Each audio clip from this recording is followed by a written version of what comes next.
ആർ.വി. Babu sir, നമസ്കാരം. Sir, ഈ 2026 നിയമസഭാ തിരഞ്ഞെടുപ്പിൽ ബി.ജെ.പിയുടെ തകർച്ച അത് ലക്ഷ്യം വെച്ചുകൊണ്ടാണ് എമ്പുരാൻ എന്ന് പറയുന്ന ഒരു സിനിമ ഇപ്പോൾ കേരളത്തിൽ റിലീസ് ചെയ്ത് ഓടിക്കൊണ്ടിരിക്കുന്നത്.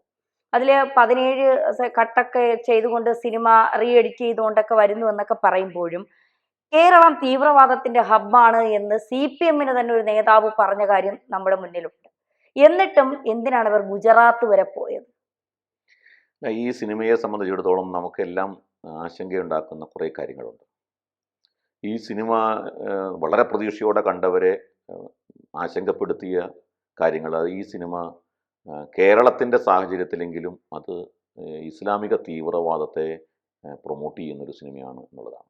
അതിനെ വൈറ്റ് വാഷ് ചെയ്യാൻ ശ്രമിക്കുന്നു, അല്ലെങ്കിൽ അതിനെ തമസ്കരിച്ചുകൊണ്ട്, അതിനെ മറച്ചു വെച്ചുകൊണ്ട് ദേശീയ വികാരം ഉണർത്തുന്ന സംഘടനകളെ ടാർണിഷ് ചെയ്യാൻ വേണ്ടിയിട്ടുള്ള ഒരു സംഘടിതമായ ശ്രമം ഈ സിനിമയുടെ പുറകിലുണ്ടായിട്ടുണ്ട്.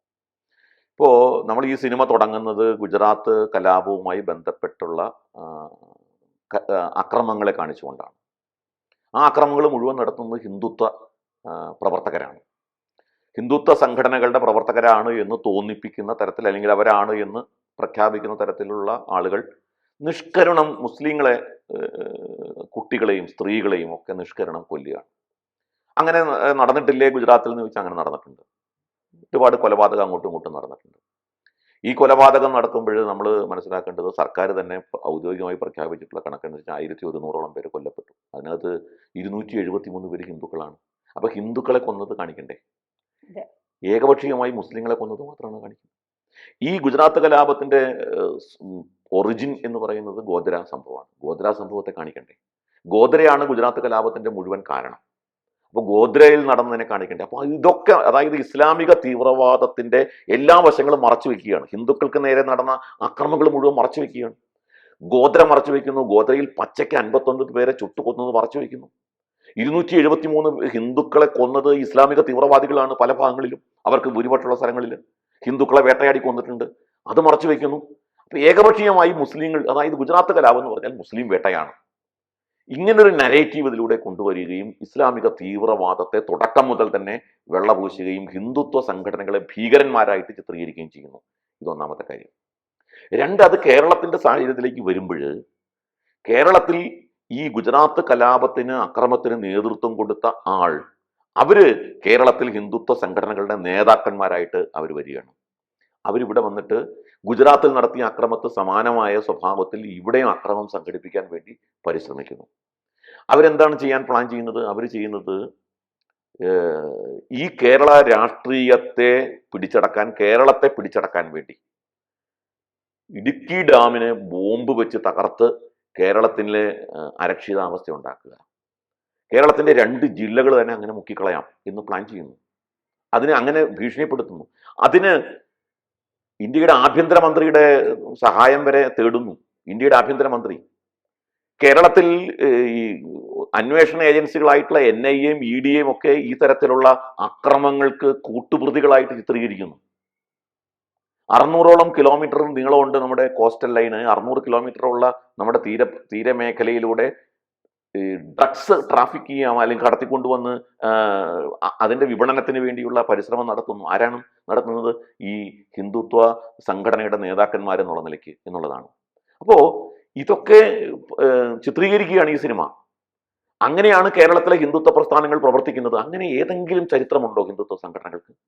കേരളത്തിൽ അങ്ങനെ ഒരു ചരിത്രമുണ്ടോ? കേരളത്തിൽ ഏതെങ്കിലും തരത്തിലുള്ള അട്ടിമറി നടത്തിയതിന്റെ, കേരളത്തിൽ ഈ തരത്തിലുള്ള ഡ്രഗ് ട്രാഫിക്കിങ്ങിന്റെ, KT ജലീലിന്റെ പോലും പ്രഖ്യാപനം കേരളത്തിൽ ട്രാഫിക്കിങ്ങിന്റെ, ഡ്രഗ്സിന്റെ വിപണനം വിതരണവും ഒക്കെ ചെയ്യുന്നത് അവരുടെ മതസമൂഹത്തിൽപ്പെട്ട ആൾക്കാരാണെന്നാണ് KT ജലീൽ പോലും പറയുന്നത്.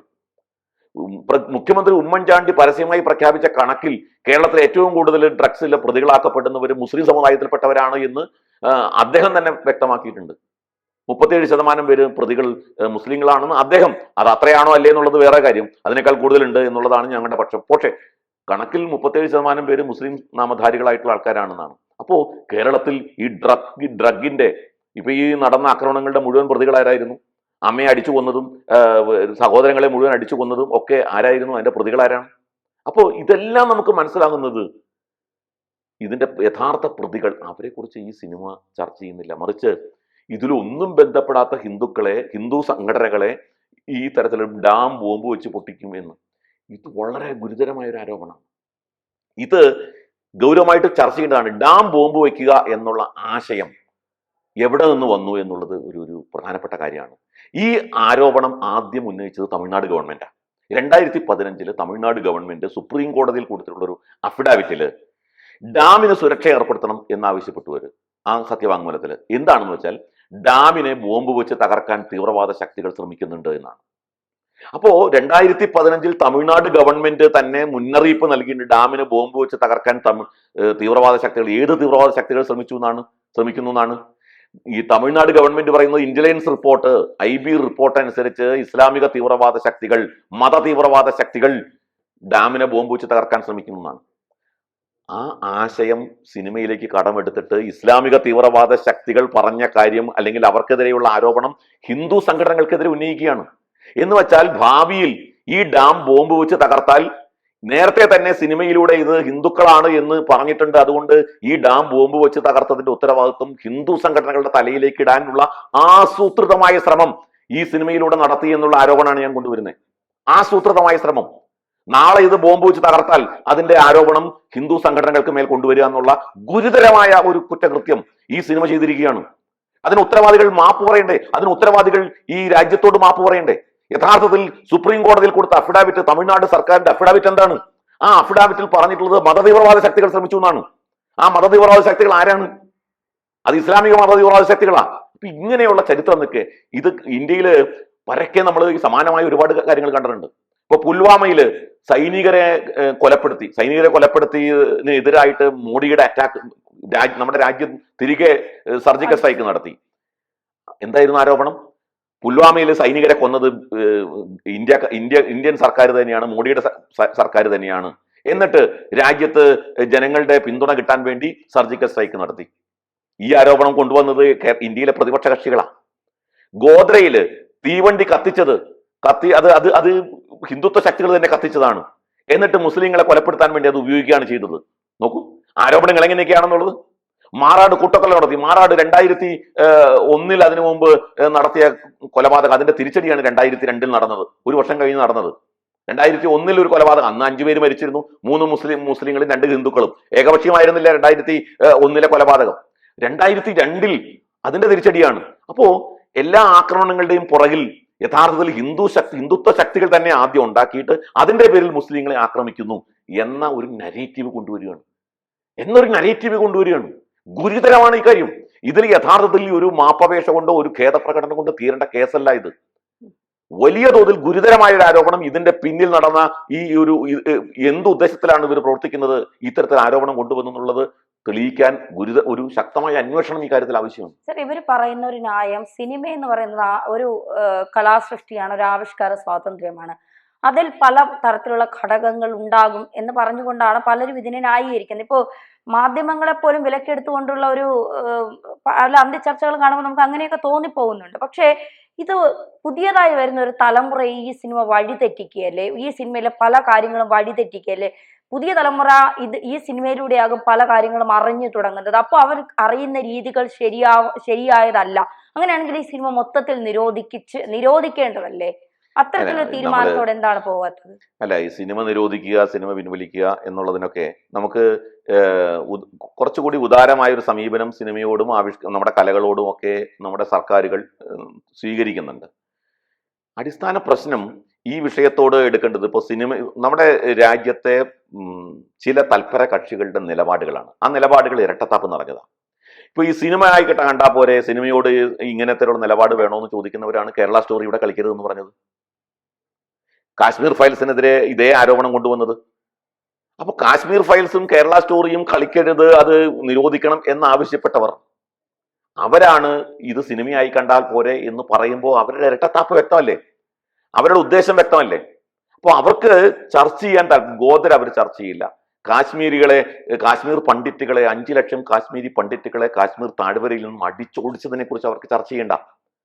ഏകപക്ഷീയമായി ഗുജറാത്ത് കലാപം ചർച്ച ചെയ്യുന്നവര് ഏകപക്ഷീയമായി ഡൽഹി തെരുവുകളിൽ നിഷ്കരുണം ആയിരക്കണക്കിന് സിഖുകാരെ കൂട്ടക്കൊല ചെയ്തത് ചർച്ചയല്ല. അതിൽ കോൺഗ്രസ് പ്രതിയല്ല. അതിന്റെ പേരിൽ കോൺഗ്രസിനെ വേട്ടയാടില്ല. നമ്മുടെ നാട്ടിലെ കേരള മറ്റേ പ്രതിപക്ഷ കക്ഷികൾ, ഈ പറയുന്ന മാധ്യമങ്ങൾ കോൺഗ്രസിനെ സിഖ് കൂട്ടക്കൊലയുടെ പേരിൽ വേട്ടയാടുന്നുണ്ടോ? ഇല്ല. സംസാരിക്കാറുണ്ടോ? ഇല്ല. എന്താ കാരണം? കാരണം അവിടെ കൊല ചെയ്യപ്പെട്ടത് സിഖുകാരാണ്. അതെ. കാശ്മീരിൽ അടിച്ചോടിക്കപ്പെട്ടത്, കൊല ചെയ്യപ്പെടുന്നത് ഹിന്ദുക്കളാണ്. ഗോദ്രയിൽ കൊല ചെയ്യപ്പെട്ടത് ഹിന്ദുക്കളാണ്. മാറാട് കൊല ചെയ്യപ്പെട്ടത് ഹിന്ദുക്കളാണ്. ഹിന്ദുക്കൾ കൊല ചെയ്യപ്പെട്ടാൽ, ഹിന്ദുക്കൾ അടിച്ചോടിക്കപ്പെട്ടാൽ, ഹിന്ദുക്കൾ ഇല്ലാതായാൽ അത് ചർച്ച ചെയ്യണ്ട. അത് സിനിമയിൽ ചർച്ച ചെയ്യില്ല. അത് സാംസ്കാരിക നായകന്മാർ ചർച്ച ചെയ്യില്ല. ഈ ഒരു ഇരട്ടത്താപ്പാണ് നമ്മുടെ രാജ്യത്ത് നടന്നുകൊണ്ടിരിക്കുന്നത്. ഈ ഒരു ഇരട്ടത്താപ്പാണ്. അപ്പൊ ഇത് ഇന്ന് ചോദ്യം ചെയ്യാൻ തുടങ്ങി. കേരളം മാറിയിരിക്കുന്നു, ഇത് കേരളമാണ് എന്ന് പറയുന്നവർക്ക് കിട്ടിയ തിരിച്ചടിയാണിത്. ഒരു പ്രതിഷേധം തെരുവിലില്ലാതെ ജനങ്ങൾ ഉയർത്തിക്കൊണ്ടുവന്ന പ്രതിഷേധത്തിന്റെ മുമ്പിൽ മുട്ടുമടക്കി എന്ന് പറയാം. മുഴുവൻ സിനിമയും സെൻസറിങ്ങിന് വിധേയമാക്കാൻ സാധ്യമല്ല, അത് അതിന്റെ സാങ്കേതികമായ ഇത് ഉൾക്കൊണ്ടുകൊണ്ട്. പക്ഷേ ധാർമ്മികമായി ഈ സിനിമയ്ക്കെതിരെ നടത്തിയ പോരാട്ടം വിജയിച്ചിരിക്കുന്നു എന്ന് വേണം പറയാൻ. തീർച്ചയായും.